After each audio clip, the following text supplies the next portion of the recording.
Ukraine युद्धाची भीती अखेर गुरुवारी खरी ठरली। रशियानं युक्रेनवर चौफेर हल्ले केले। त्यात पहिल्या दिवशी 74 लष्करी तळ उद्ध्वस्त झाले असून 40 सैनिकांसह 10 नागरिक ठार झाले।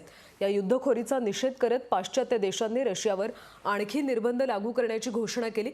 तर दुसरीकडे भारतानं या संदर्भात सावध भूमिका घेताना पंतप्रधान नरेंद्र मोदी आणि रशियाचे राष्ट्राध्यक्ष व्लादिमीर पुतिन यांच्यामध्ये फोनवरून सर्व घडामोडींबद्दल गुरुवारी रात्री उशिरा चर्चा झाल्याची माहिती भारताच्या माहिती आणि प्रसारण मंत्रालयाने दिली।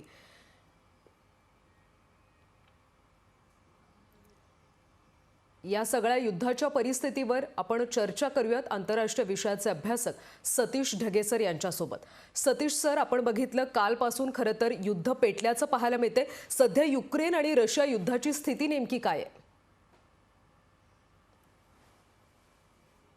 अधिकृतरित्या युक्रेनच्या पूर्वेकडच्या डोनबास प्रांतामध्ये एक प्रकारची चढाई केली, पण एवढंच नाही तर युक्रेनच्या वेगवेगळ्या शहरावर सुद्धा मिसाईल हल्ले असो किंवा एअर स्ट्राईक करण्याचा एक प्रकारे सपाटाच रशियन फौजांनी त्या ठिकाणी लावला होता।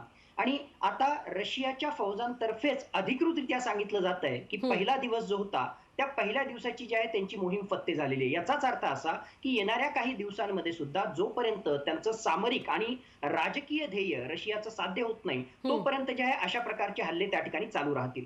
एकूणच जे आहे दोन्ही बाजूंनी दावे प्रतिदावे केलेले आहेत। एकीकडे युक्रेनची सेना त्या ठिकाणी म्हणते की आम्ही जे आहे रशियाचे शेकडो सैनिक मारलेले आहेत, आम्ही त्यांचे 6 हेलिकॉप्टर पाडलेले आहेत, 10 जे आहेत लढाऊ विमानं पाडलेले आहेत, हा युक्रेनचा दावा आहे। तर दुसऱ्या बाजूला रशियाचा दावा असा आहे की मोठ्या प्रमाणावर 11 पेक्षा सुद्धा जास्त वेगवेगळ्या प्रकारचे युक्रेनचे लष्करी जे हवाई तळ आहेत त्यांना आम्ही उद्ध्वस्त केलेलं आहे आणि मेनली मिलिटरी इन्स्टॉलेशन जे आहेत त्यावर आम्ही कब्जा मिळवलेला आहे। तर हे दावे प्रतिदावे त्या ठिकाणी चालू आहेत। पण येणाऱ्या काळामध्ये सामरिक सामर्थ्याचा विचार करता युक्रेनचं सैन्य प्रतिकार जरी केला तरी युक्रेनचं सैन्य हे पूर्णपणे रशियाच्या सैन्याच्या विरुद्ध तग धरू शकणार नाही। आणि याचं सर्वात महत्त्वाचं कारण मागच्या कित्येक महिन्यांपासून फक्त शाब्दिक सामर्थ्याच्या माध्यमातूनच अमेरिका किंवा नाटोच्या सदस्य राष्ट्रांनी युक्रेनला पाठिंबा एक प्रकारे देऊ केला होता। पण ज्यावेळेस युद्धभूमीवर उतरण्याची त्या ठिकाणी परिस्थिती निर्माण झाली त्यावेळेस ना अमेरिका ना नाटो प्रत्यक्षरित्या त्यांचे सैन्य युक्रेनच्या युद्धभूमीवर त्यांनी पाठवलेले आहेत आणि म्हणून युक्रेनलाच या सगळ्या गोष्टींचा प्रतिकार त्या ठिकाणी करायचा आहे। ढगे सर, खरं तर युक्रेनचे राष्ट्राध्यक्ष झेलेन्स्की यांनी सुद्धा म्हटलं होतं की रशियासोबत लढण्यासाठी आम्हाला एकटं सोडण्यात आले। त्यामुळे या सगळ्या युद्धाच्या पार्श्वभूमीवर संयुक्त राष्ट्र, अमेरिका किंवा नाटोकडून काही मदत होतीये का? मदत जी आहे ती फक्त वेगवेगळ्या प्रकारचे निर्बंध, मुख्यतः आर्थिक निर्बंध आणि राजकीय निर्बंध याच्या माध्यमातून होतीये। संयुक्त राष्ट्राचा जर आपण विचार केला तर युनायटेड नेशन जनरल असेंब्लीच्या ज्या आहेत मीटिंग झाल्या, काही इमर्जन्सी सेशन झाले।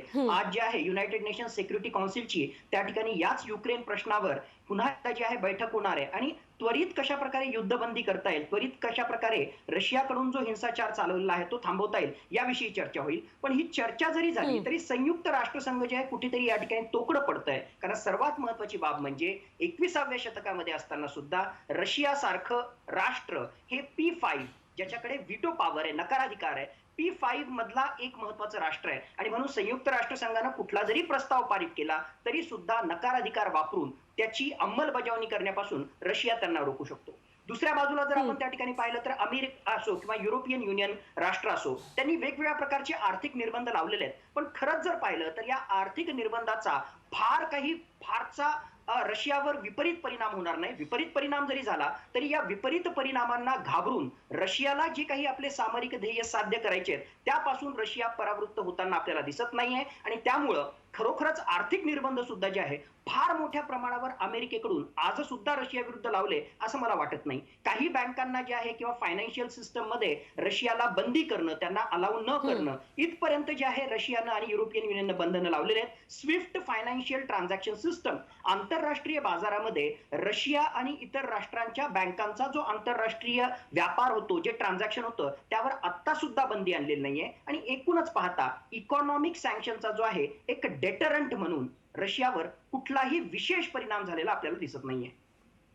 ढगे सर, महासत्ता म्हणवल्या जाणाऱ्या अमेरिका या सगळ्यामध्ये हतबल ठरतेय का? मला स्पष्टपणे वाटतं की महासत्ता सो कॉल्ड हे सुपर पॉवरची बिरुदावली अमेरिका आतापर्यंत जे मिरवत होतं त्याला जे आहे खूप मोठा धक्का या घटनेने लागणार आहे।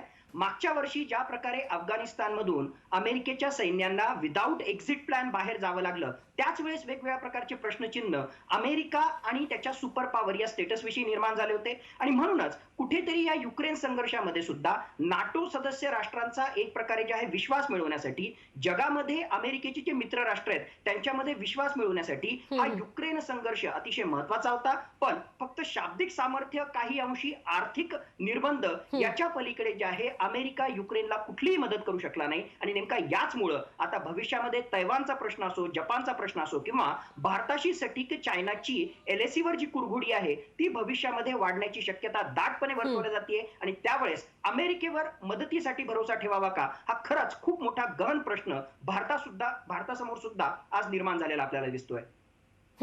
पुढचा प्रश्न विचारते ढगे सर. खरं तर काल पंतप्रधान नरेंद्र मोदी आणि रशियाचे राष्ट्राध्यक्ष व्लादिमीर पुतीन यांच्यामध्ये फोनवरून चर्चा झाली. त्या संदर्भात काय सांगाल आणि या सगळ्या परिस्थितीमध्ये भारताची काय भूमिका असेल?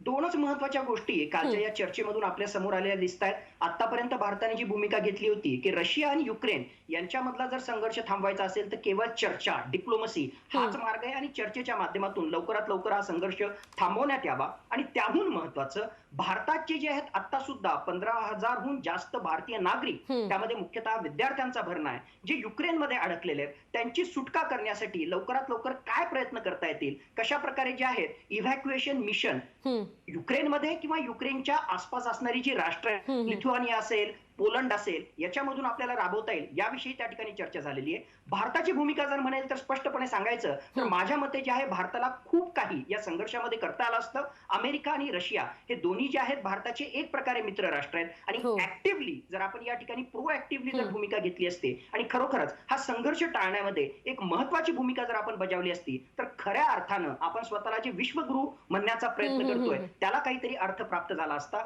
फक्त भाषण करून किंवा कुठल्या सर्व्हेमध्ये सर्वात लोकप्रिय प्रधानमंत्री म्हणून आपण पुढे आलो याचा अर्थ आपण जे जगामधली खूप मोठी सुपर पॉवर म्हणून इमर्ज होतोय असं जर आपण म्हणत असो तर माझ्या मते हे कुठेतरी चूक ठरतंय. या संधीची जी आहे योग्य प्रकारे आपल्याला त्याचा फायदा घेता आला नाही. त्याचबरोबर इव्हॅक्युएशन मिशन जे आहे युक्रेनमध्ये जे भारतीय अडकलेले आहेत त्यांच्याविषयी सुद्धा मागच्या काही आठवड्यांमध्येच अतिशय जलद गतीनं आपल्याला ऍक्शन घेणं आवश्यक होतं. तिथे सुद्धा आपलं परराष्ट्र मंत्रालय कुठेतरी कमी पडलं असं मला स्पष्टपणे वाटतंय. आता या सगळ्या युद्धजन्य परिस्थितीमध्ये भारतीयांसोबत अनेक देशाचे नागरिक खरं तर युक्रेनमध्ये अडकलेत. त्यांना बाहेर काढण्यासाठी काही प्रयत्न होत आहेत का भारताकडून आणि आंतरराष्ट्रीय पातळीवर? नक्कीच डिप्लोमॅटिक लेव्हलवर जे आहे भारतानं ऑलरेडी काल राष्ट्राध्यक्ष पुतीन यांच्याशी चर्चा केलेलीच आहे. पण एवढंच नाही, ज्या युक्रेनच्या आसपास असणारी जी राष्ट्र आहेत, जसे मी सांगितलं की पोलंड सारखं राष्ट्र आहे, लिथुआनिया आहे, लॅटव्हिया आहे, तर त्यांची एअर स्पेस सुद्धा आपल्याला वापरता येईल का? कारण आज घडीला युक्रेनची एअर स्पेस जी आहे ती बंद झालेली आहे युद्धजन्य परिस्थितीमुळे. त्यामुळे सिव्हिलियन एअरक्राफ्टला जे आहे त्या एअर स्पेसचा वापर करता येणार नाही. आणि म्हणूनच काल एअर इंडियाचं फ्लाईट जे गेलं होतं ते अर्ध्यामधून जे आहे आपल्याला वापस आणावं लागलं.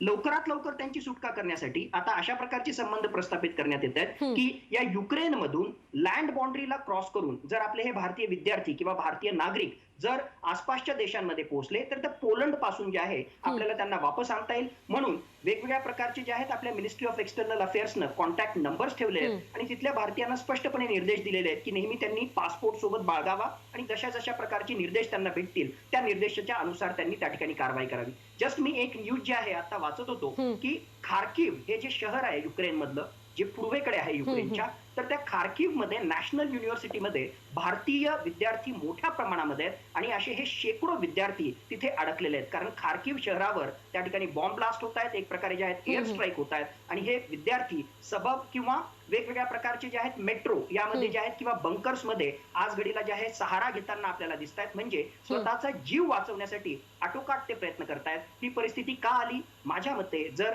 मिनिस्ट्री ऑफ एक्सटर्नल अफेअर्स प्रोऍक्टिव्हली मागच्या काही आठवड्यांमध्येच त्यांनी जर ऍक्शन घेतली असती तर माझ्या मते या दुर्दशेला आपल्याला सामोरं जावं लागलं नसतं. ढगे सर, जाता जाता एक शेवटचा प्रश्न विचारते. हे युद्ध नेमकं किती दिवस चालेल याबद्दलचा काही अंदाज व्यक्त करता येतोय का? आणि युद्धाचा जगावर कसा दूरगामी परिणाम होणार आहे?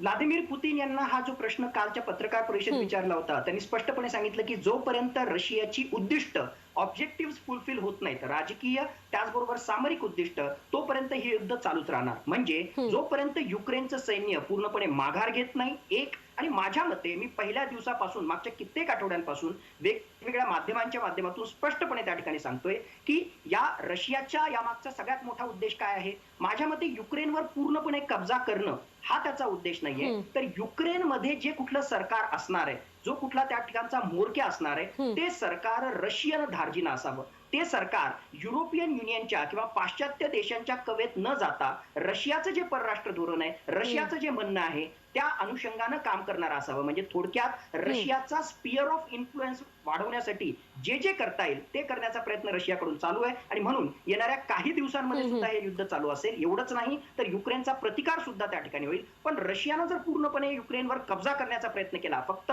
सत्ता पालट नाही, पूर्णपणे कब्जा करण्याचा प्रयत्न केला, तर येणाऱ्या कित्येक वर्षांमध्ये इन्सर्जन्सी, अलगाववादी गट हे युक्रेनमध्ये तयार होऊ शकतील. आणि पुन्हा एकदा इस्रायल पॅलेस्टाईन असो किंवा जगामध्ये जे वेगवेगळ्या प्रकारचे संघर्ष आहेत, त्या संघर्षाच्या यादीमध्ये हा सुद्धा संघर्ष आपल्याला जोडावा लागेल. जगावर नक्कीच विपरीत परिणाम होत आहेत, आर्थिकदृष्ट्या, राजकीय दृष्ट्या, आणि एकूणच वर्ल्ड ऑर्डर ही येणाऱ्या काळामध्ये बदलेल अशा प्रकारची चिन्ह या रशिया आणि युक्रेन संघर्षातून निर्माण होताना आपल्याला दिसत आहेत. नक्कीच ढगे सर, धन्यवाद या सगळ्या सविस्तर माहितीबद्दल.